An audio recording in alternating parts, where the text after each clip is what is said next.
안녕하십니까 시청자 여러분, 해주부입니다. 양자 컴퓨터 주식이 많이 하락하고 있습니다. 앞으로의 방향성을 좀 얘기를 해보도록 하겠습니다.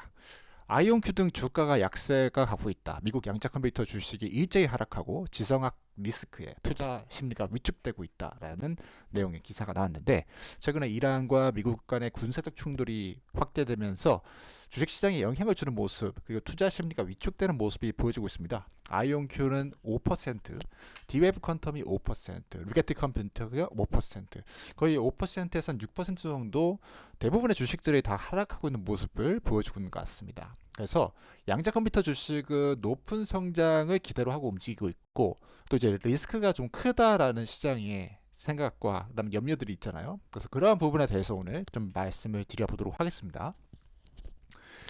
일단 아이온큐가 38달러까지 내려온 상황 가운데 있다라는 거 먼저 말씀드리고, 호르무즈와 미국 이란 텐션이 이러한 것들 주식을 자꾸 팔게 하는 그런 원인이 되고 있다라는 거 말씀을 드리고, 이 기업은 이제 이온 트랩 방식 양자 컴퓨터 만들고 있다라는 거 계속 말씀드려 왔었고, 매출 면에 있어서는 문제가 있을까 생각했을 때 2,600억에서 2,700억 정도의 매출을 계속해서 남기고 있기 때문에 그런 것에 대해서 큰 부담은 없을 것 같다, 그렇게 저는 판단하고 있습니다. 그리고 지금 캐시를 갖고 있는 게 3.1조거든요. 3.1조라는 것은 금액이 굉장히 많다라고 생각합니다. 제 개인적인 의견으로서. 그리고 이제 무엇보다도 매출이 상승을 하고 있고, 에비타가 이제 마이너스 900억 정도 되니까 이 900억을 계속 손실을 내서 4분기를 손실을 다 이제 하더라도 3,600억 정도 손실이 나거든요.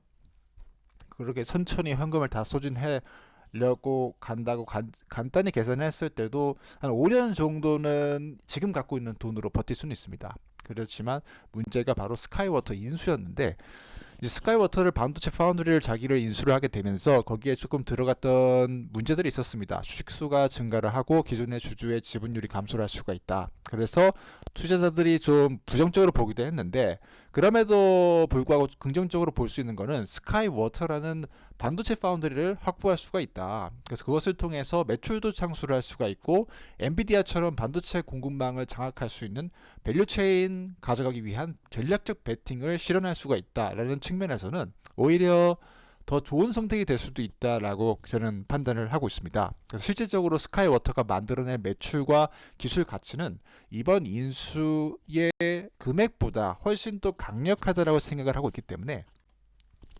당분간 추가적 유상 증자를 필요로 하지 않을 수 있다라는 거 미리 말씀을 드리고요.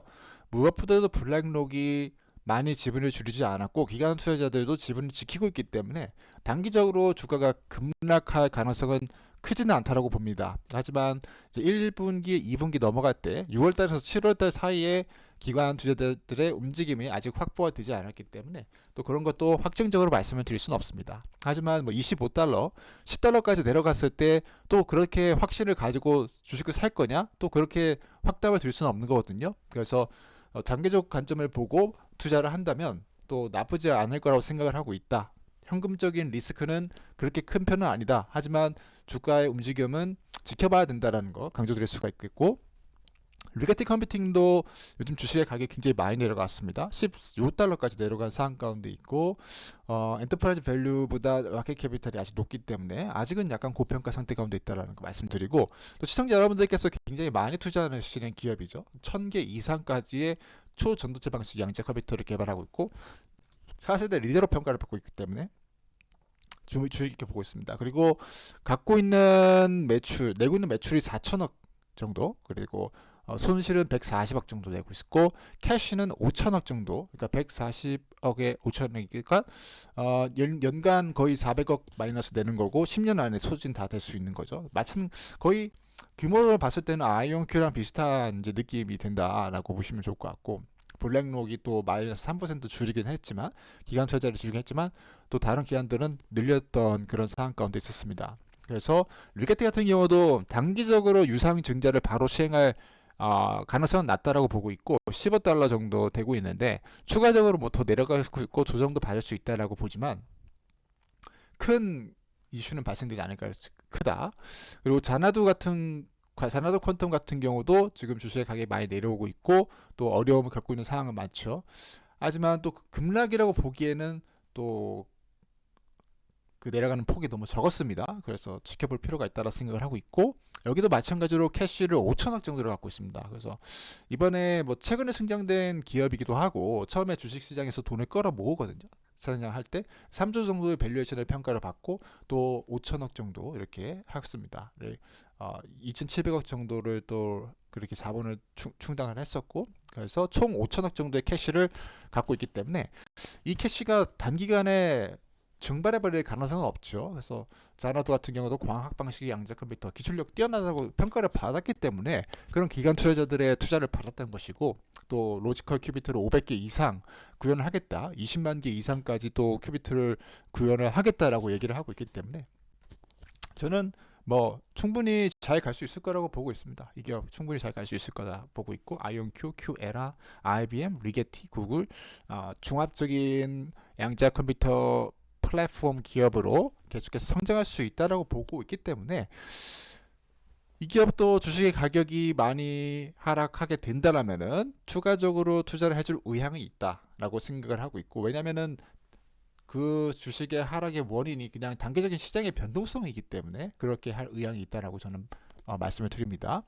그 다음에 이제 인플렉션도 마찬가지라고 보고 있고, 2.35조 정도까지 지금 주식의 가격이 내려온 상황 가운데 있지만 큐비트의 압도적인 기술력, 뭐 1600개 이상 큐비트를 압도적으로 구현을 하고 있고 숫자도 굉장히 많고 로지컬 큐비트도 많다라는 그러한 과정이고, 그 다음에 앞으로는 뭐 10만 개까지 피지컬 큐비트 구현을 하겠다, 그리고 로지컬 큐비트도 계속해서 구현을 하겠다라고 얘기를 하고 있기 때문에 제가 봤을 때는 나쁘지 않을 거라고 봅니다. 2026년도까지 30개 이상 로지컬 큐비트를 계획을 하고 있고, 그다음 캐시는 5,600억 정도 갖고 있거든요.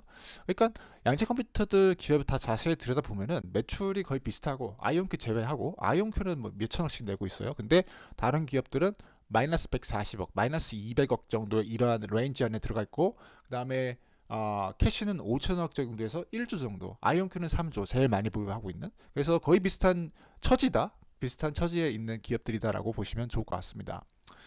다음 영상으로서는 이제 양자 컴퓨터 주식 너무 내려가는 거 집중을 좀 벗어나서 이제 양자 컴퓨터 파운드리의 주가가 앞으로 어떻게 될 것인가, IBM의 주가가 올라가고 있거든요. 그래서 그런 부분에 대해서 새로운 신기술에 대해서 말씀을 드리면서 또 이야기를 풀어 가보도록 하겠습니다. 이상으로 양자 컴퓨터 주식 급락 이후의 방향성은 어떻게 될 것인가에 대해서 기업이 가지고 있는 현금, 그리고 매출 수준, 이런 것들을 비교 분석을 하고 기술력에 대해서 얘기를 하면서 또 블랙록의 보유량을 얘기를 하면서 풀어봤습니다. 그래서 장기적으로 유상증자 할 가능성은 낮아 보이지만 이 단기적 변동성 가운데에서 주가는 충분히 움직일 수 있고, 내가 장기적으로 확신이 있다라면은 문제가 없이 더 추가 매수가 가능한 그런 자리까지 주가가 내려가고 있다라는 거 말씀을 드립니다. 이상 해저버TV였고요. 오늘 영상이 마음에 드셨다면 좋아요, 구독, 댓글 남겨주시면 다음 영상 제작에 큰 힘이 될 것 같고, 오늘 내용은 투자에 대한 조언이 아니라 참고용으로만 사용해 주시기를 바라겠고, 투자에 따른 책임 본인에게 있다는 말씀 드리면서 오늘 영상 마무리하도록 하겠습니다. 시청해주셔서 감사드립니다.